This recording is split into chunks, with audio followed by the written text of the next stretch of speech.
coming, frankly, from Governor Cuomo, who is running for re-election of an office or two going forward, to say that the state is in an emergency, that we need to claw back a state law, state mandated, state aid run, and passed by Albany. That's not, that's not our doing. We had no input into the state aid run. That's Albany.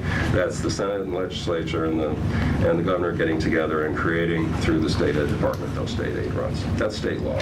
So, of course, they can change the law whenever they want, but that's okay. So it's a tough argument. So now we're going to have a conversation with the community, and we're Ithaca. I have made the argument all along that regardless of what Albany or the feds or Arnie Duncan says, we still have local control. We have control over what kind of school district we want and what kind of school district we expect. And so, like this year, like others, we will put together a budget that hopefully will meet the needs of not only this year, but built on what we need going forward. Frankly, I have no real desire at all to slow down the momentum of the district, to radically change I'll just point out Ithaca High School, tremendous job that staff and students have done at Ithaca High School. It's really a much different place than it was 4 or 5 years ago, thanks Jared Powers and his team, a few different personalities of staff that have moved on to other areas in the district, but really a great team over the last few years, rethinking how we do Ithaca High School. And it's just, I am not at all interested in making radical changes in that progress. And again, I use Ithaca High School, as I've said before, as really the flagship of the district. When we talk about Ithaca High, really what we do there is really a reflection of what we do from pre-K on up. So that being said, that's a long comment on, okay, how did we get where we are? We made the best decisions we could over a period of time.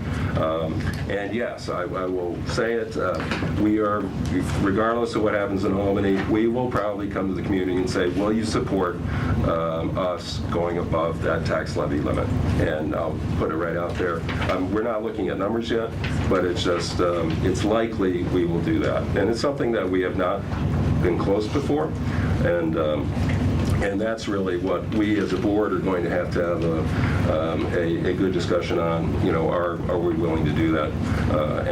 But if we are willing to do that, we're going to have to communicate why in a fairly straightforward way. And go ahead. Those of you who have been watching us for several years, and I know this community has it's a long history of watching what happens here with $100 million pretty precisely and rightfully so. I think it was 5 years ago, we sat at a different arrangement of tables, and Dr. Brown's predecessor was telling us we had to close the school. And those of us who knew something about management and efficiencies, I think we wanted to both laugh and cry at the same time. But at that time, we knew we were at least 4 or 5 years away from having to make deeper cuts into our system, right? And we probably said that night, that we were 4 or 5 years away from having to make some harsher decisions about where we're going to go. So the technology has helped us go paperless.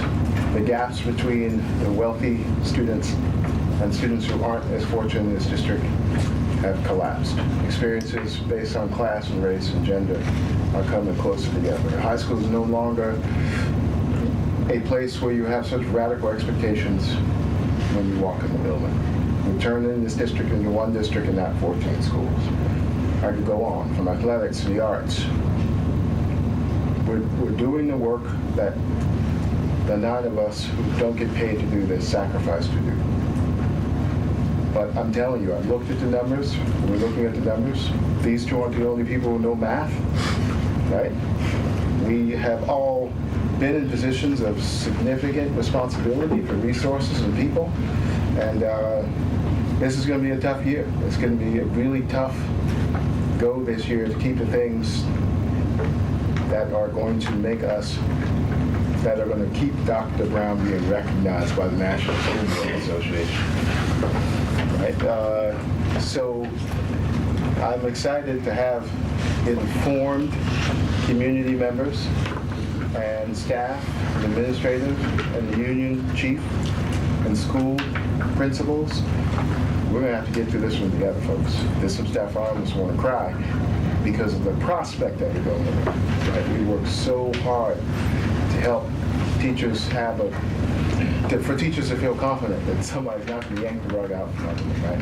It's that when a building principal says that they need doors for restrooms, we can actually accommodate them. So pay attention to this one. If you ever want to actually learn how big organizations try to move forward without gutting themselves, the next 2 years are going to be critical. Go ahead, Brett. One other follow-up. Dr. Brown was too polite. He was considering putting up a chart of the tax rates in the county, and we are the lowest tax rate, school district tax rate in the county by a significant margin. No, he was very polite. I thought that wasn't a part of the presentation. He was very polite not to do that. It is public information. But it's clear. And that's part of why I think we'll be able to consider doing something beyond the cap and educating folks that we are still, even if we go significantly beyond the cap, we'd still be the lowest in the county. We're that much lower in our tax rate. Some of our neighboring districts are 25% higher than we are in their property tax rates. So, and that's part of why I'll be willing to look at something above the cap, recognizing that we'll have to have a 60% approval from the voters, and we've had that each of the last 3 years. We've been higher than 60% each of the last 3 years. So I would hope folks could support it. We're waiting to get the final assessed value numbers. The assessment date was March 1, so we don't have the numbers yet, so that we can do that comparison for you between the levy and the tax rate. Levy will go up one amount, tax rate will go up a smaller amount. We can't tell you yet exactly what the spread is, but once we have that number, we'll be able to discuss that and put that tax rate up there, because I know that's what a lot of people at home do. They multiply the home value by the tax rate to figure out what it means to their taxes. And more important actually than the levy to most folks is, am I going up $40 or am I going up 400? They want to be able to do that calculation. So we'll have that pretty soon. The county has indicated that'll be available to us shortly. So hopefully we'll be able to show you that and show you that we're still the lowest in the county and will be the lowest. Regardless of what we do this year. Unless we really, and we talked about it before, that 2%, that publicized 2% tax cap for this year. That's been in the news all the time. That's what the tax levy limit, was based on, is a 2% tax cap. Then there used to be an 8-step process, and it's a shorter step process now because they took away our stuff. But this year, because the CPI, the Consumer Price Index, actually is low, we're actually starting from 1.46. So Albany has ratcheted that down. So it really puts us in a position that it's really basically a meaningless number, other than we have to have support from the community for this district and for what we try to do of a certain amount. And Over very 60%. important for the state legislature to change the governor's budget. Yeah, exactly. Brad's had meeting with Assemblyman person Lifton, and I did not have to go to that, which I was really happy. But we love Barbara. I was in contact with Senator O'Mara's office and spoke to his people. He was in Albany. We've made calls. They're very aware. They're very aware. They know what's happening. If you look at O'Mara's district. It's really from west side of Ithaca to Bath. Every single district is small, and other than us, basically are small and are feeling the pinch. So they are acutely aware of the resources that, frankly, are promised to the communities that are being taken back by Albany. And so we've had to replace that value either by using reserves, reducing staff to some extent. We did our retirement incentives and using reserves over that period of time to make up, so far, $18 million. So that's local, those are dollars that would have been coming into the local community from state resources, income taxes that our community pays, but we're not getting that value back. We are mostly, by a great extent, supported locally. Our local share is far greater. That 75% of our operating comes from our local community. We are far different than most districts upstate. So, as I said before, we have local control. We have control over what kind of district we want for the kids in the community. Other questions? Jay, go ahead. I have the pleasure of being the board's representative to the local BOE School Board Association, and I can tell you, having spoken with other board members, that they have faced drastic cuts over the last few years. They didn't have the reserves that we've had, and they've also been so highly funded by the state that the cuts that they've experienced impact them even more. So they've really been cutting their programs to the bone, and I think we've been fortunate to manage our budget and have had the luxury of our local taxpayers helping to carry the freight, so that we have, I think, not have to face the problems that they have had until now. I think that our reserves have been greatly depleted, and to really, as was presented, to continue to tap the reserves and fund balances that we've done in the past isn't prudent or possible. So this year is our day of reckoning. It came earlier in other districts. It's unfortunate, but that's where we're at. Having said that, I think the superintendent is looking for some direction from the board, and I'd be interested in maybe a scenario that he's used in the past of presenting different budgets, different possibilities, and one of them I would be willing and would want presented is one that actually is above the tax cap, as I mentioned, these other districts have had to cut more so than we have until this point.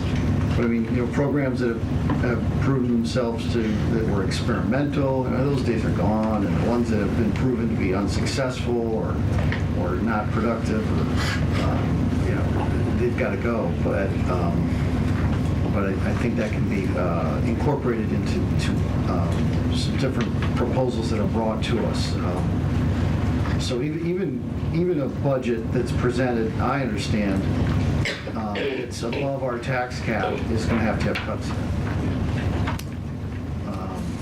And then I think that I'd like to see another budget, maybe three scenarios. I don't know what other board members are interested in, but it gets too difficult to understand and whatnot. But I can deal with three. So that's where I would be. That's what I'd be interested in. Go ahead. We've used a tier technique in the past, and I think that is useful. I'm only going to ask one thing: that one of the tiers, and it's probably going to be a higher tier, make clear the elements regarding professional development that are embedded in IT, I don't think we've ever made them as crystal clear as I would like this year. Right? Because we and the community and the state and parents and teachers can't have it both ways. Either we're actually going to pay to have our teachers learn some of the things that we all took for granted that they were learning in their preparation programs. Right? Now we find that they have not. Culturally responsive learning, classroom management, and I could go on, but it would be helpful for me to make sure I understand this year what we're paying to bring our teachers along with us and what it will cost to go away from some of those decisions.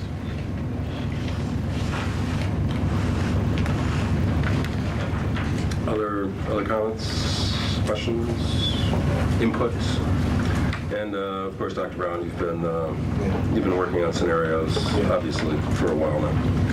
We're comfortable. We'll be prepared to present 3 scenarios, or maybe one that we think will meet the needs of our learners, which whatever that number may be, 113, 114, or so. Something that we know we'd be moving away from some critical pieces, i.e. professional development programs, or things that we know will be essential to continue to move forward, but we will have to make some more sacrifices around. And then we'll present a 108. I'll be honest, I don't know what that one looks like. We've been working at this for about 6 or 7 weeks now, and we're struggling at that 108, what revenue is currently, without going over the tax cap. That we'll present that scenario to the community as well. Because if not voting with the supermajority vote to go over the tax cap, that's what we would be. And I wouldn't even entertain what a contingency budget would look like this year, because the contingency budget would be about $2 million less than the 108 number. So we'll present 3 scenarios and keep moving forward. But the one that I will say is the one we think will meet the needs of our learners will include some reallocation, reduction of staff, something, but we'll be in a place to rebound. We'll be in a place we'll be leaner, but we will still carry the momentum that you described earlier. And that is a number that I have not seen. Is well, we typically always at least do a pro forma. What is the contingency budget? What does it look like? But they keep changing they keep changing the rules anyway. But and how you calculate it. But it's always a number of some sort that can be generated by the business office. Even more difficult. Yeah. But obviously for due diligence, we want to know what that number is. And Mr. Harris alluded to it also. Now it's going to be more important for folks to follow the district's work. We will be putting everything on our webpage. The presentations and numbers will be as transparent as we can be. We won't get into specific personnel items and names, but as far as what we're looking to do, what we're looking to adjust, the numbers, it's there. And I will ask folks to consider me, our team, as primary sources. If you have a question, send us an email. Go onto the Your Voice survey, which is on our website. But having been here for the last 4 years in the state and watching other folks go through this, I think the laws and the formulas that are in place have pitted communities against communities, taxpayers against non-taxpayers, staff member against staff member. That's all, from my perspective, is rather purposeful by the way it's been set up. I'm hoping that we don't get into that situation and we rally and make thoughtful decisions to continue to meet the needs of our learners. And rumors, I've heard that word several times over the past couple of days. It's not a rumor if you just ask me the question, and I'll give you the answer I can give you. So if you heard a rumor or someone comes to you about a rumor, you say, I'm going to ask Dr. Brown about it. Send me an email and you'll get a response in 24 hours. And that way we won't have as many rumors. I don't think I'm ever going to kill rumors. But we got to be careful about the message. We're as transparent as we can be with our data and with this process, and we will continue to be so. But we won't be pitting program against program and person against person. We will do this together.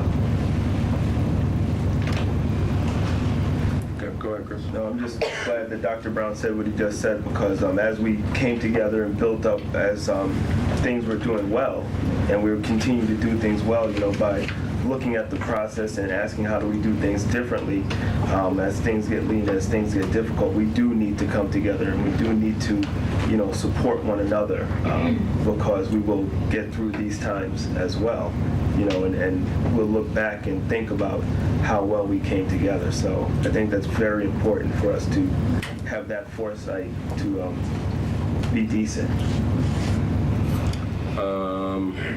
It's March 11th, I think, right? It's March 11th, right, Dr. Yes. Brown? Calendar-wise, when do we have to adopt a budget? Meeting in April. Second meeting in April. So it's toward the end of April. So we plan to bring a recommendation to the board at the next board meeting, March the 22nd, 23rd, 25th. We hope if we learn more from the state, we know more about the assessment values, we get some clarification on the governor's budget and what adjustments are going to be made, we'll be tighter on that number. We'll be able to present some recommendations to you that we are confident. In my conversations, Barbara Lifton's office, probably the same as Tom O'Mara, they do believe that they will have an on-time budget, which means April 1st. So we will have a better idea of whether our gnashing of teeth and grumpiness about the gap elimination adjustment has been heard. I mean, that will give us some visibility, certainly. And but as Dr. Brown, as you said, we've been working on this budget for, well, probably actually a couple of years now. So it's you're going to be prepared in a couple of weeks to come to us with those numbers, and we're going to see those numbers displayed for everyone, and then we'll obviously at that point have an opportunity, if we wish, we can. As we've done in the past years, we've had meetings on off Tuesdays, budget development meetings, if we don't think we have enough opportunity to get added information on every other Tuesday, or those 2 Tuesdays a month. We have had other meetings throughout the month to get together and talk about budget if we need to. We haven't over the last few years. We've been able to bring things together. But we have that opportunity. And anything else right now? Enough budget for today? Enough budget for today? Okay. No emails tomorrow? It's 50 degrees out. It's warm. I'm not sure about this storm thing anyway. So it's spring, isn't it, Chris? It's almost spring, right? That's what we were told. We do have a few more items, really, that shouldn't take too long. So we're actually going to go ahead and get wrapped up fairly soon tonight, if no one else has anything else. But we do have a Human Resources Committee update.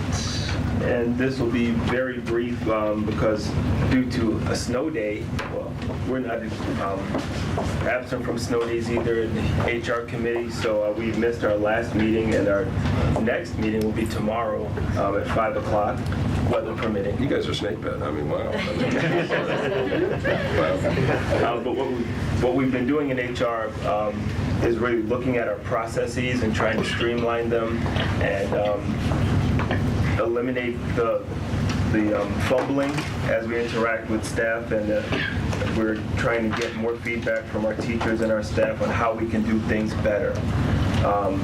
So we're looking at also coming up, looking at our diversity initiatives and our goals and looking at the data.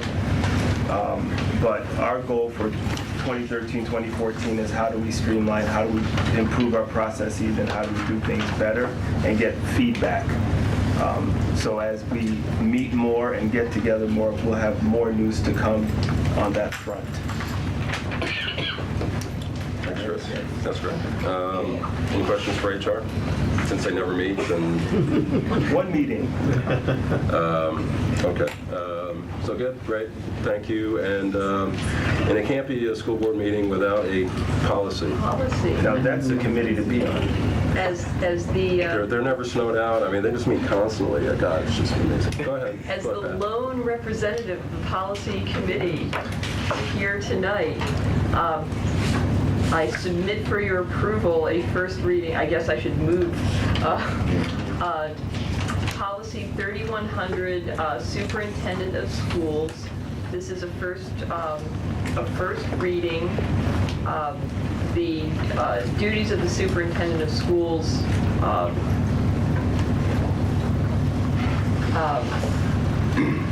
are, of course, spelled out more fully in his contract, but this is a policy that sets some basic expectations for the superintendent. Dr. Brown was at the last meeting and has gone over this.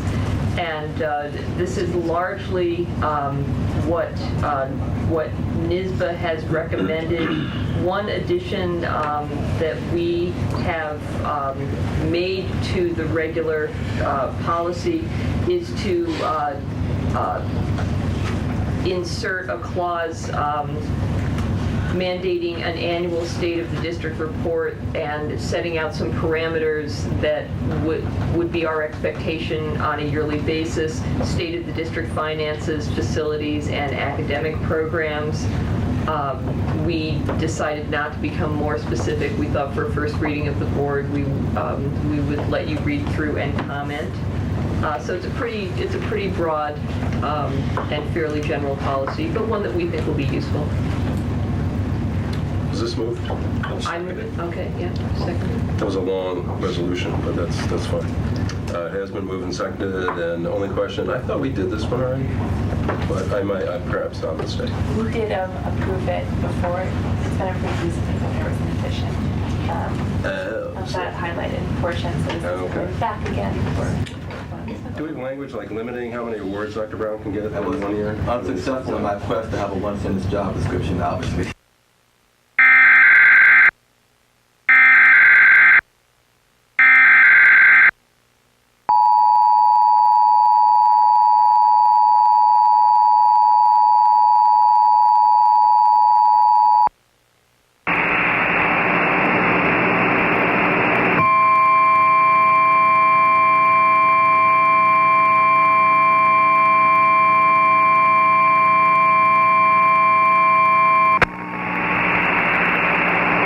Standby. The following is an urgent winter weather message for the following counties in New York: Shamoney, Shenango, Portland, Otsego, and Tompkins.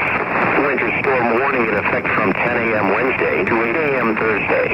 The National Weather Service in Binghamton has upgraded the winter weather advisory to a winter storm warning for heavy snow, which is in effect from 10 a.m. Wednesday to 8 a.m. Thursday.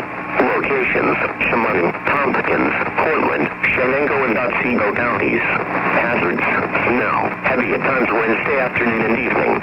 Flowing and drifting snow will develop Wednesday night into Thursday with hazardous wind chills. Accumulations: 6 to 12 inches. Timing: rain, mixing with sleet in the morning, and changing to snow late Wednesday morning through the afternoon. Snow ending by early Thursday morning. Temperatures will range in the lower to middle 30s on Wednesday, then drop to the single digits by Thursday morning. Temperatures may drop rapidly during the day, causing a flash freeze on area roadways. Winds: northeast winds increasing 15 to 25 miles per hour, becoming north in the afternoon with gusts up to 35 miles per hour, continuing through the night. Impacts: hazardous travel developing due to snow and blowing snow. A winter storm warning means significant amounts of snow, sleet, and ice are expected or occurring. This will make travel very hazardous or impossible. Please report snowfall and ice amounts to the National Weather Service by calling toll-free at 1-877-633-6772 or by email at bgm.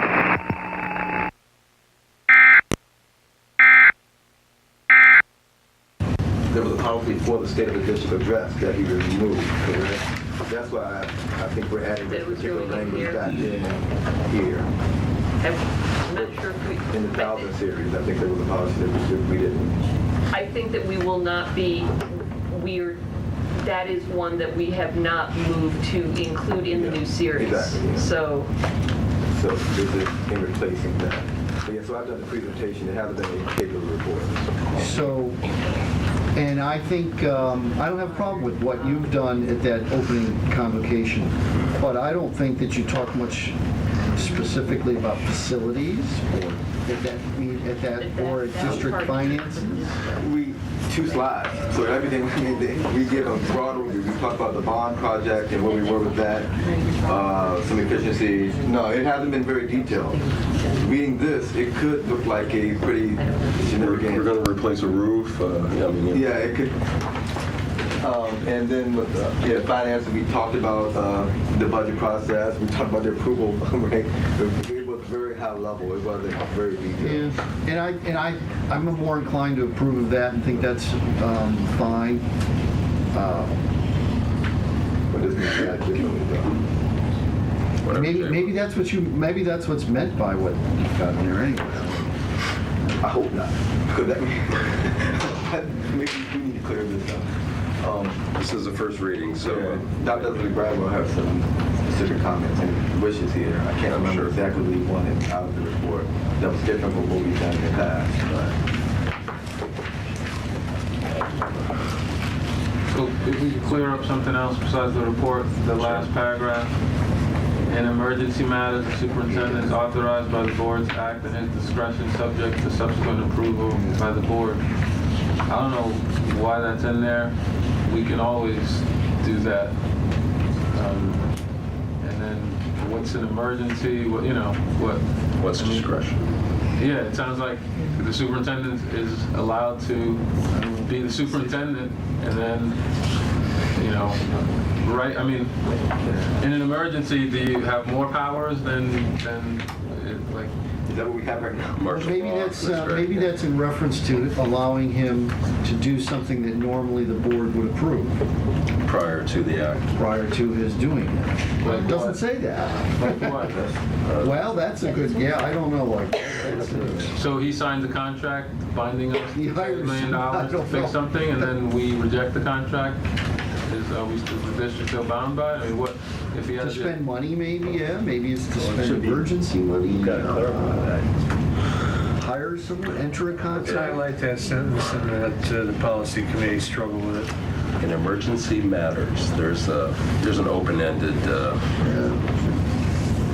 And then subsequent to subsequent approval, so it's like he can do something, and then we say, we didn't like what you did, and then the contractor who It's you out of your hired, pocket. How do you undo it at that? right, is, there you go, they relied on his... a lawsuit waiting to happen. It's good. It's good for lawyers. A jobs bill, there we go. That's great. I'd highlight that sentence. Yeah. Send it back to policy. Take it back to policy, we're meeting on Thursday. Yeah, I know. What the heck were you Weather guys, permitting. what the heck were you guys thinking? So, go ahead. Well, it's going to be Go to that one sentence again. I keep saying it. So, well, thanks, Pat. So, a few questions are going to go back to policy. And policy, you're working through the 3000s, and It's going to take, 3,000 is going to take a while, that's all I can say. It's a good thing we all get along. and what's 3000s? Isn't that like kid related or something? There's a lot of kid-related in there. Oh boy. All right. Yeah, let me, All right, but don't feel like you have to. it's been 2 weeks since the last policy committee meeting, and frankly, I'm a little rusty, looking forward to getting back to it, so we'll have a lot of work to It do. would be nice if some of these committees met once in a while. But okay. Are we good? Thursday, Finance meets we won't have Judy this week, but there've been a couple times they've met But without you'll me. change the finance committee. I hope so. And so we're gonna finish up with other business, but we're gonna check on some dates for committees that will be meeting. And the finance and facilities will be March 20th. It's 6th, not March 19th. Daniel, that's a change we just made tonight. March 20th? March 20th, going to move it back one day. Okay. I'm going to be out of town on the 19th. Was that an emergency matter subject to discretion? That's a good question. Yeah. We're gonna highlight that, exactly. Anything else? You see the meetings, and we're gonna meet again. Dr. Brown, when? 25th. 25th? Okay. So, I'll move adjournment.